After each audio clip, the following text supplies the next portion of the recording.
Bienvenue à Passion Road Trip et Overland. Aujourd'hui, on vous emmène avec nous à travers l'Interstate 70 qui traverse le Colorado jusqu'en Utah. Mais tout d'abord, on quitte le Nebraska.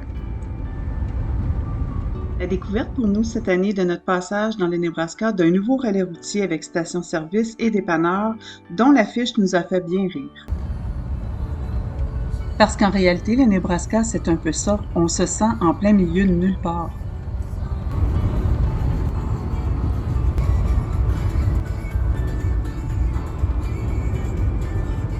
Dans la section du Nebraska, près de la frontière avec le Colorado, le ciel est instable ce matin et il y a une alerte d'orage violent qui a été émise. Heureusement pour nous, les 4 radars y indiquent rien de majeur lors de notre passage et ça fait bien notre affaire.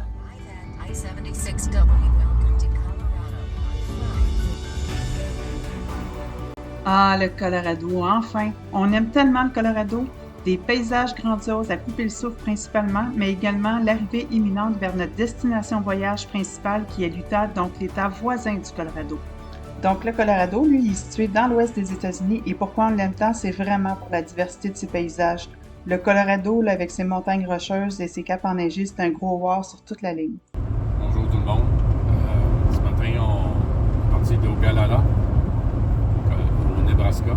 On est environ une demi-heure du Colorado. On est rentré au Colorado.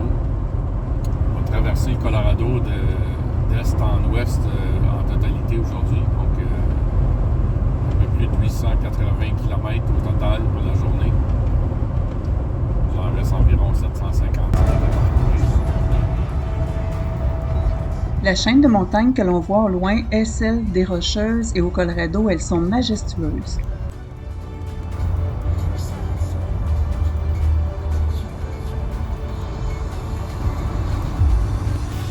C'est lorsqu'on arrive à Denver que la fébrilité pour nous commence à se faire sentir parce que là, on le sait que les beaux paysages s'en viennent et ça, on l'attendait depuis plusieurs jours.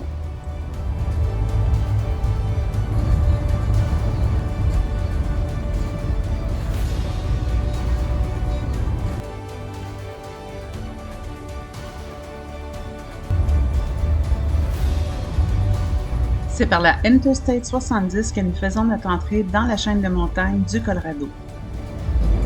On dirait des maquettes, tellement que ça va de l'air réel, là. C'est tellement beau. L'Interstate 70 c'est une autoroute qui relie Denver au Colorado à Gulf Fort dans le centre de l'Utah. Enneigé, c'est wow.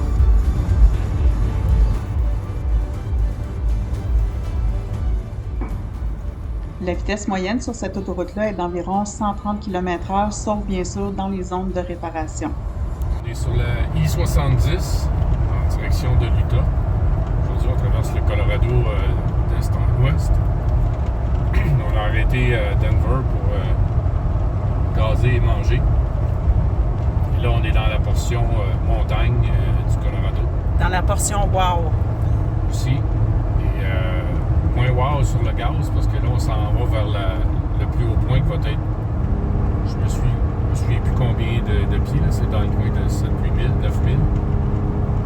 Fait que pour monter ça, c'est quand même assez abrupt dans la première heure, puis après ça, on va descendre pendant à peu près 3 heures de temps là, à 130 km/h probablement. Là, ça descend après ça tout le long, jusqu'en Utah. Mais pour l'instant, on est dans l'ascension.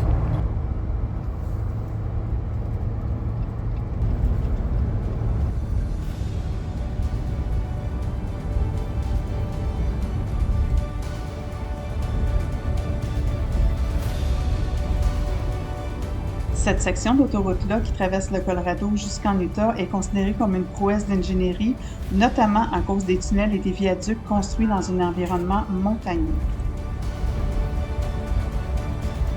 Donc la I-70 en direction ouest depuis le sommet d'Eisenhower présente une pente verticale descendante de 720 mètres sur une distance de 13,8 km. La descente ouest commence juste après la sortie du tunnel d'Eisenhower et la pente annoncée pour cette descente-là est de 7% sur 11 km.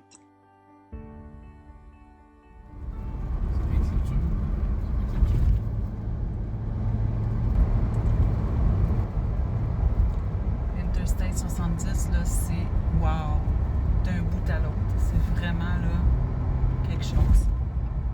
Sur la Interstate 70, on doit faire la traversée de plusieurs sections de tunnels pour arriver dans l'État de l'Utah. Celui-ci étant donc un des premiers.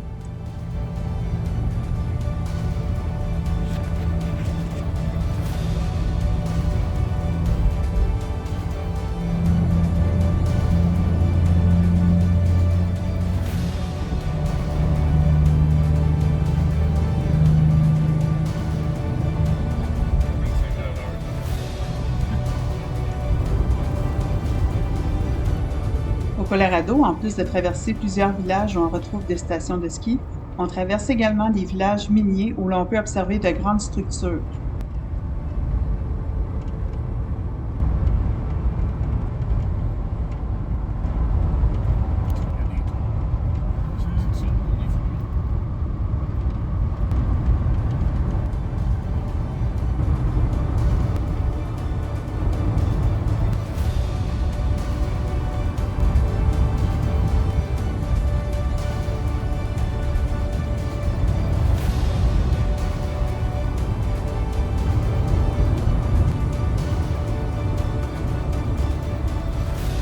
Dans les montagnes, on est passé de 31 à 31 Denver, puis 23 ici.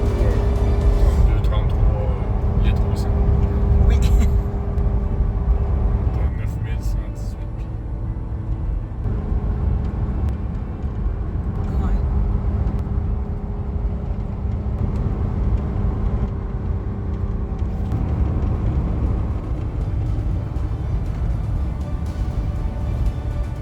Bien sûr, à chaque tournant, c'est un nouveau décor qui s'offre à nous et c'est absolument magnifique.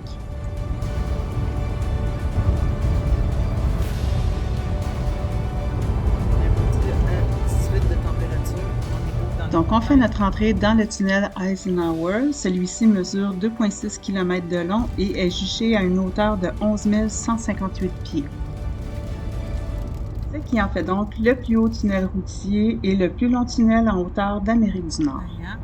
Louis Hippolyte, il peut aller se rhabiller.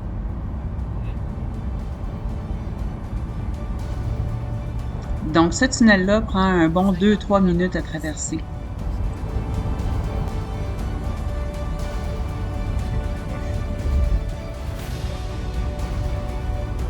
À quelques reprises le long de la I-70, on peut remarquer des rampes de détresse pour les camionneurs. Sont quand même assez impressionnantes à observer. C'est 130 km/h, puis je suis en compression en quatrième.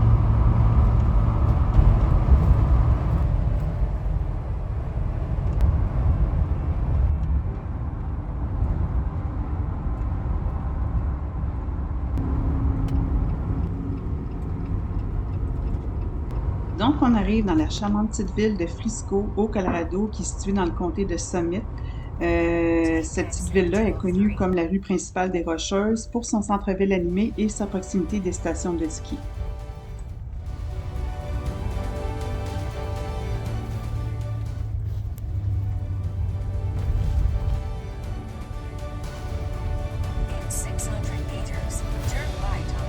La ville de Frisco, généralement, est un arrêt planifié pour nous, mais aujourd'hui, elle devient obligatoire parce que pendant notre ascension dans les montagnes, on a reçu une roche dans le pare-brise et on doit faire réparer.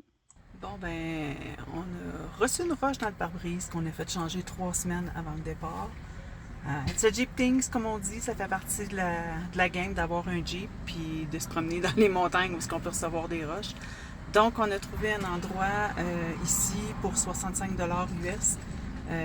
Il va nous mettre comme un genre de petite réparation dedans, là, un filling. Donc, ça va être parfait pour nous pour continuer notre voyage. C'est sûr que c'était pas prévu dans les plans d'aujourd'hui, mais c'est ça. On fait avec, on n'a pas le choix. Fait qu'on prend un petit bout de temps pour réparer. Une petite craque dans le pare-brise. On va essayer de la faire réparer avant qu'elle prenne de l'expansion. Dans un petit garage ici qui sont super gentils.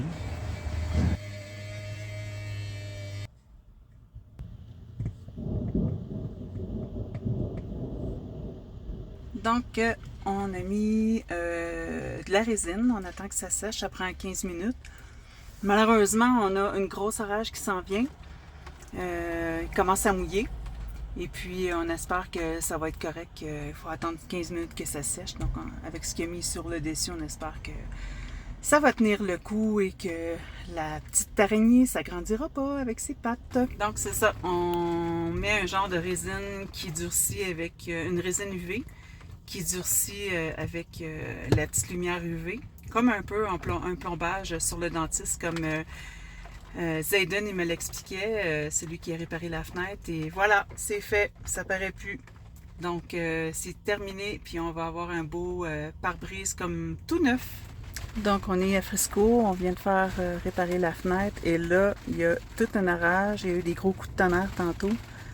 Il vente tellement fort, le Jeep il bouge tout seul, donc c'est assez intense comme température, mais bon, ça va finir par passer, on espère. Puis maintenant que le pare-brise est réparé, on va pouvoir reprendre la route. On s'en va du bon bord, là. Le ciel est bleu, l'autre bord des montagnes.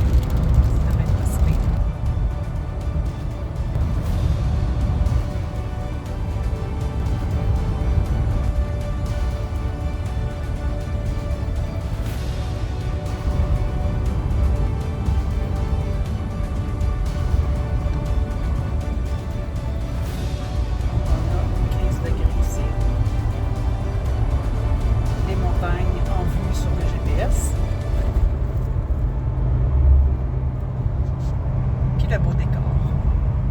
Donc, comme on a pu le voir en road trip, il arrive toutes sortes d'imprévus. Des roches dans le pare-brise, mais aussi des animaux qui se retrouvent sur la route. En avant nous, il y a de l'air d'avoir un accident. On a vu une ambulance passer. Ça ne doit pas faire très longtemps que c'est arrivé. L'ambulance, ça vient de passer à côté. On a été arrêté depuis, quoi, 5-10 minutes? Un ou deux. L'auto à l'arrêt total, là, parce que ça bouge pas, ça avance pas du tout. Il vient d'avoir un accident de l'autre côté. Donc on va attendre que on puisse reprendre la route. Ah, c'est une bête, qu'est-ce que je t'avais dit, hein? C'est un chevreuil. C'est ça, c'est un chevreuil. C'est noir en avant. On va pogner encore de la pluie, je pense.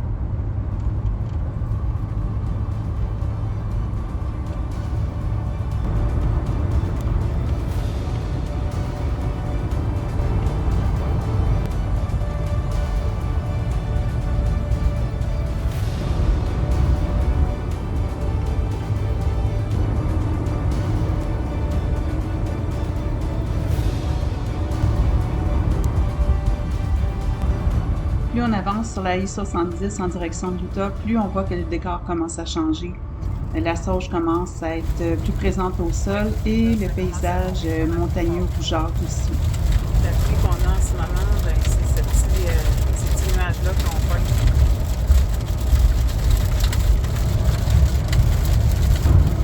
Donc aujourd'hui, ça aurait été une grosse journée puisque ça nous aura pris plus de 10 heures à traverser le Colorado par la I-70 à partir du Nebraska, avec les imprévus de trafic qui est arrivé et ainsi que l'arrêt au garage pour faire arranger la fenêtre due à la roche.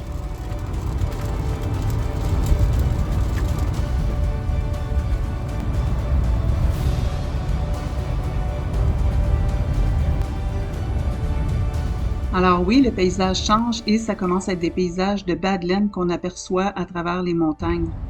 Non mais, c'est-tu assez beau? Oh my God!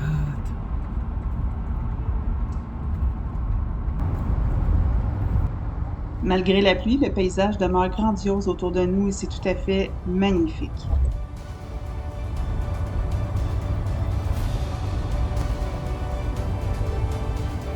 Donc, les tunnels sur la I-70 sont une liaison vitale pour le transport des personnes, mais aussi des marchandises entre les montagnes rocheuses.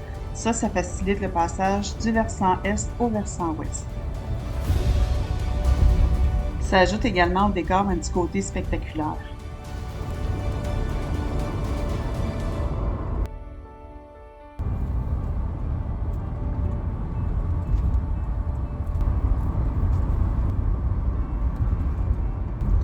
Donc, quand on arrive à cette hauteur-ci de la I-70, on aime beaucoup faire un arrêt à la sortie 121 dans un rest area qui s'appelle le Grizzly Creek.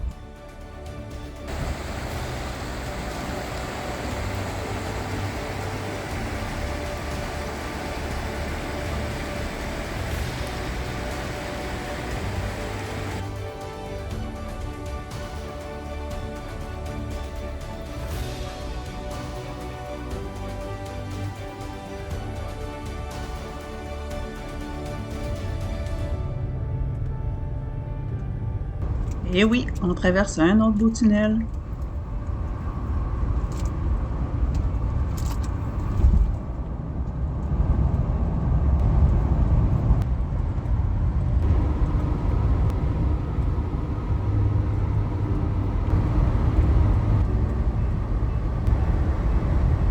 Après avoir traversé le plus gros des montagnes, toutes les petites villes et villages qu'on voit par la suite sont nichés dans des décors enchanteurs.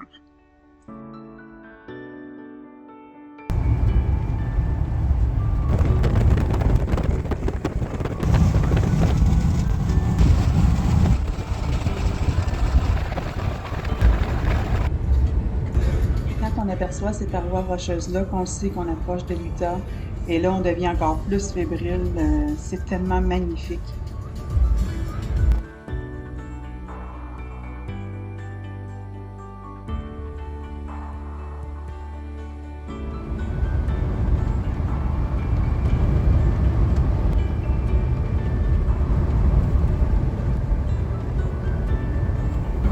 Ces paysages-là, là, nous décrochent la mâchoire, littéralement. C'est encore mieux quand on est là. Les photos, les vidéos qu'on publie, nous, sur nos pages, ça rend même pas justice à ce que c'est réellement.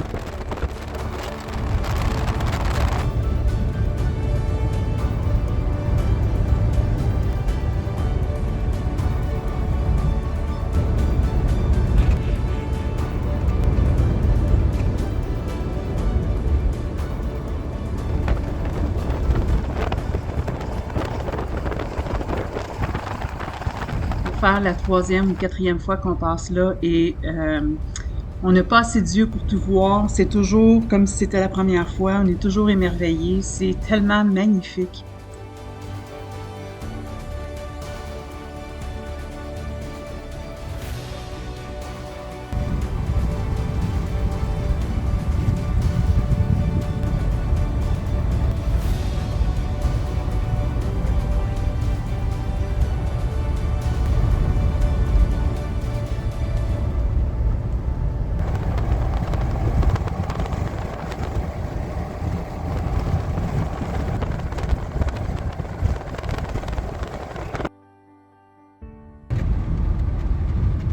Ce n'est qu'un au revoir, Colorado. On se reverra bientôt.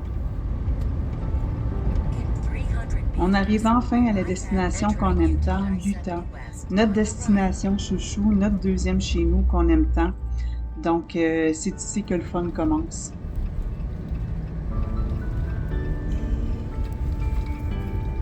Continue on I-70.